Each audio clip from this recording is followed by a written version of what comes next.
Michael Tamm, Mount Holly. I remember going back in the 70s, attending many meetings when the commission came up to be started.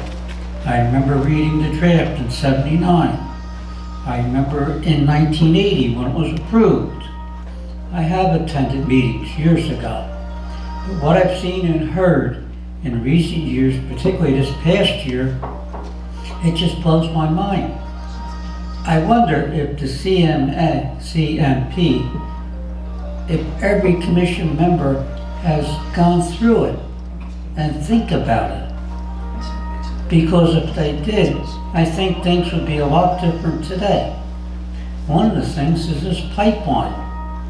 It's just insane that 30 miles, approximately 10 feet physically disturbance, that's direct disturbance of 10 feet, that's 1.5 million square feet. That's around 30 acres. I just don't believe it. I just don't believe it. And that's direct disturbance of only 10 feet wide, which is much more on direct disturbance. Once you open that ditch up and put that pipeline in, you got a conduit for anything to travel through the bill that goes back in there. You've disturbed that permanently, forever, with it. Also, doing construction, they're going to be dewatering, putting spears down in the ground to pump up the water so they can put their pipeline through. That creates new pathways through the soil to have contaminants or water travel, and that ends up permanently.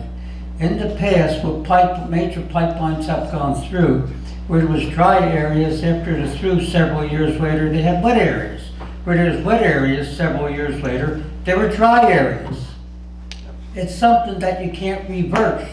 And this pipeline is a transmission line, or you might say it's a tank farm underground when it's 750-pound pressure at 30-inch in diameter, 30 miles long.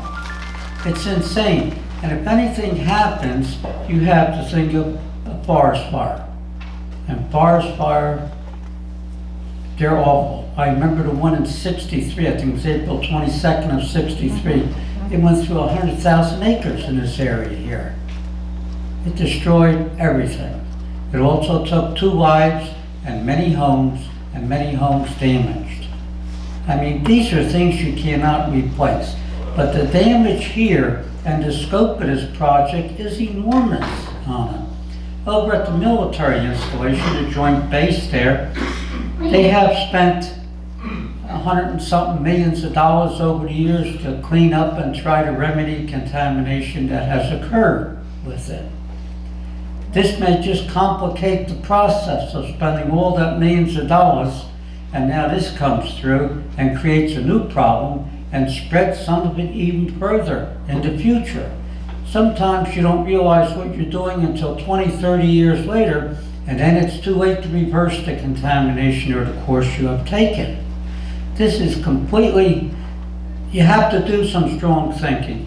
And not only that, but for the director to approve an application, approve the filing so quickly, when I've known of people around the surrounding towns that have applied and it took them years to get something just to put up a home or around their home. It's insane what's taking place with the commission these days.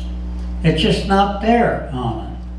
And one of the other things I heard about this 3-minute business. When did it come up and who initiated it? You said recommend your talk to 3 minutes, if I heard correctly?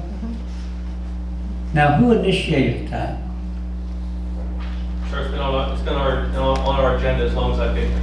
Unenforced. Well, I don't think it's proper for public. I think democracy is based on meetings and town meetings. You wouldn't have the democracy you have in this country if it wasn't for meetings and town meetings. And as long as they're in an orderly fashion, they shouldn't be timed in any shape or form. People sit here and they listen to the members speak, and the members speak until they have finished of what they wanted to explain. I feel the same privilege should be given to anybody from the public attending, that they should be able to speak until they put across what they want to put across. And I think it's wrong to time it to 3 minutes. They rush to go through it and they forget what they're saying, or they don't get across what they want to get across. And that's not democracy. Democracy, you're a public body here. I realize you don't get paid, but nobody forced you to take this position to be on the commission.